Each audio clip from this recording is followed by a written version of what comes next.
Good morning everyone, welcome to my channel. I'm very happy to see you guys join me today, and today I'm gonna do a video about how plant clematis that is on the stand already planted in the ground.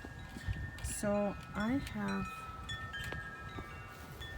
this clematis, and it's about 4 years old, and it's growing on a one single vine, and then on top it starts giving flowers.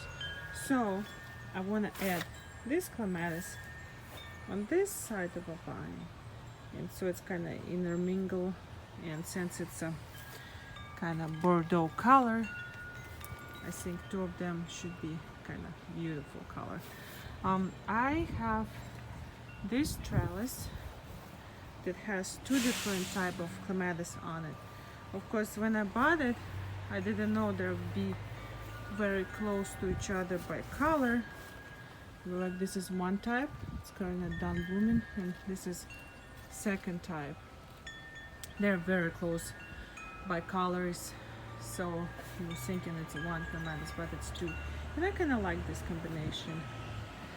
This tall big guy, it is a sweet autumn clematis, and it will gonna bloom in end of a summer, fall.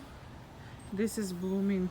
This one start blooming first in my garden. Both of them, they're already blooming for good months, 1 month already. This one will start a little bit later.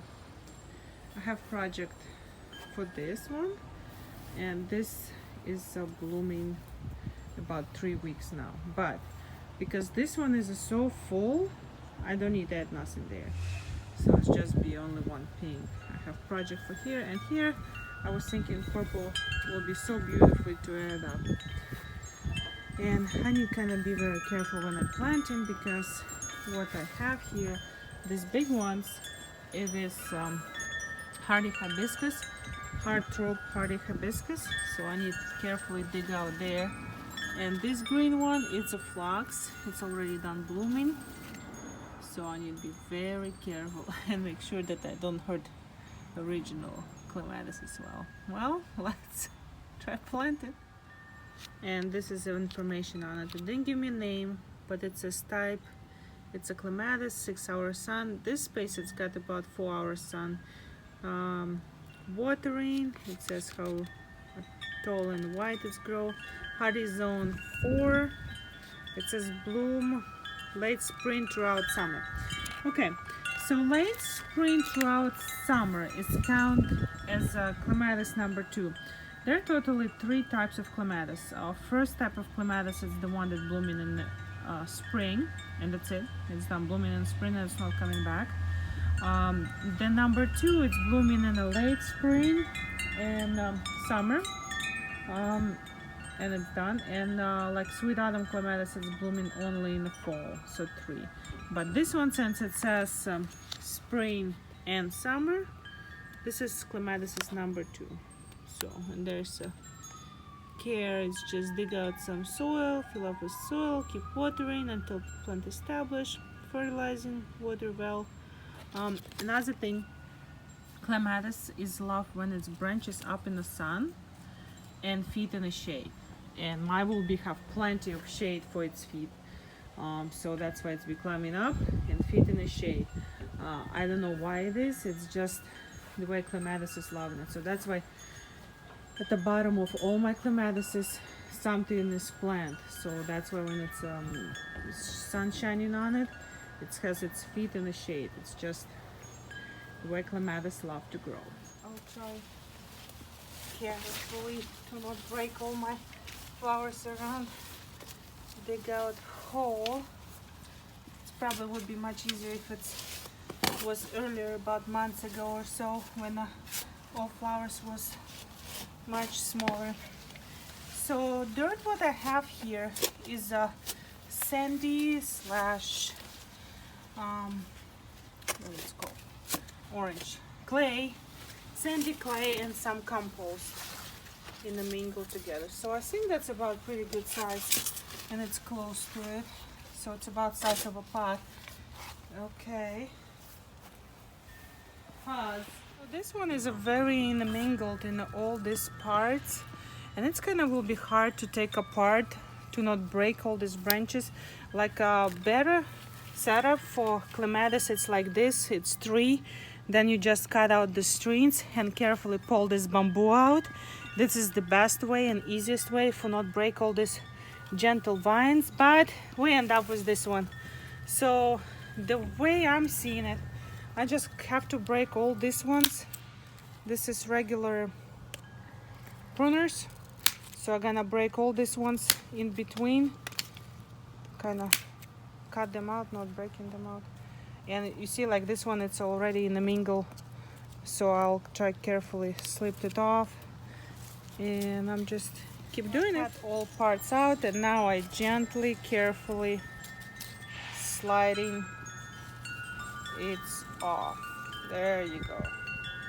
So now we have this shrub vine, not shrub, this vine that we left. I'm not gonna untangle none of it, so I'll just leave it together. So I already dig out hole for it and kind of put on the ground, kind of squish it gently. Try not breaking all those stems. Jeez, what's going on? Okay, so what I can see that roots are very good. They're not too twined. I got ends here. That's okay. So now I'm gonna gently plant this in the hole, the one I digged it out. Try do a jump over and just put it in. So I put it in, and now I gently put a little bit twine in between, whatever I can, not too much. And now I'll backen up original soil. And that's pretty much it. It's have some sun that we will touch it. This hardy hibiscus, for some reason, branch went down originally by itself. So this clematis will have a sunlight on top of the branches, and this one is a far away, so they're not gonna crowd each other. Now this guy will gonna grow on top and twine on top, and I'm gonna show you guys progress of in the summer, how much it will grow and how much it will be in the fall. So now let's talk about care. So like I said, care, it's wanna be branches in the sun and feet in the shade. It's #1 and very important rule for it. Fertilizing. Usually I'm fertilizing my clematis in the spring, and also fertilizing them in the fall. I don't give them full fertilizing strains like it's shown in the package. I do about maybe half or 3/4 of it, never full strains. They don't need that much. That's pretty much it. Pruning, like I said, because clematis is divided by 3 groups, it's also going to prune by 3 groups too.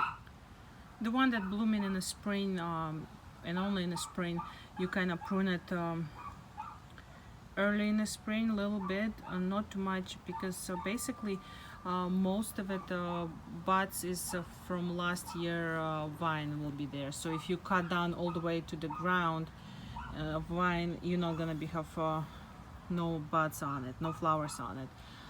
Like this one is blooming in the spring and the summer, so its flower buds is on the last year vine and a new growing vine. So I could cut down bottom, but I never do it like that. I'll trim a little bit, only the branches that look like that.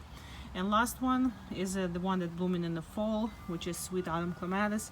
That one I cutting exactly up to the ground. I mean leave about 3-6 inches. And like, let me show you my sweet autumn clematis. I already did video last fall how much it's growing, but this is where I cut it.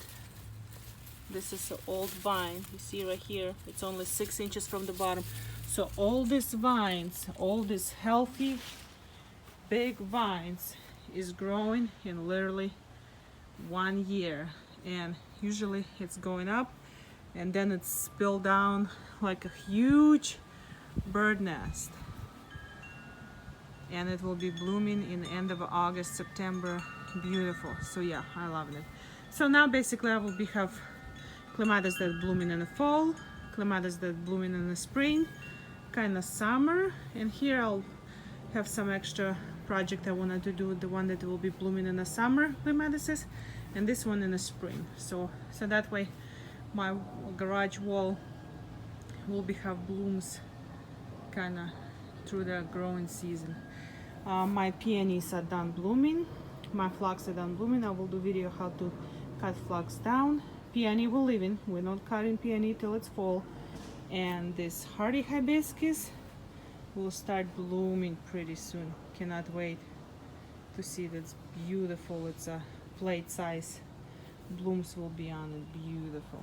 Well, thank you guys so much for watching my video. Have an excellent day and see you next time. Bye.